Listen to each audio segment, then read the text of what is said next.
And briefly, could you share with us perhaps a mistake that you've made in your career and the lesson learned along the way?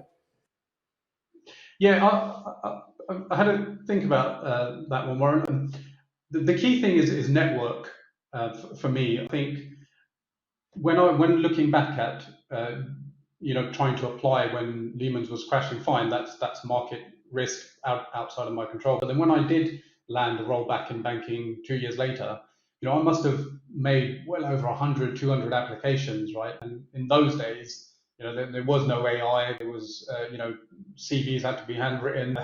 You had to also send cover letters as well, and redraft them and make them unique to each company as well. So I was just, sending out so many applications, and then the one interview that I did end up landing was just because of who I knew, and the contact there in the company at Wells Fargo. He simply, informed HR that a friend of his is applying, and he highly recommended me because he knew who I was.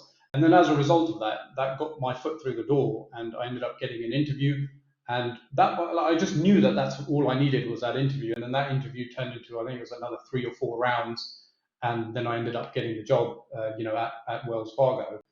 And so that was just because of one person. And after that, I didn't really focus too much on building the network and building my people side of my professional network, because I was more focused, I guess, at that time, just acquiring the knowledge of the actual banking industry and the role as well. I had to become, a professional on what I was actually doing, within the back office as well, and confirming trades and pair offs and settlements and all of that good stuff.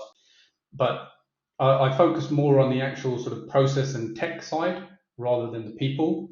And I think if there's one lesson that I would like to share is to start building your network, a lot sooner, or start now, right?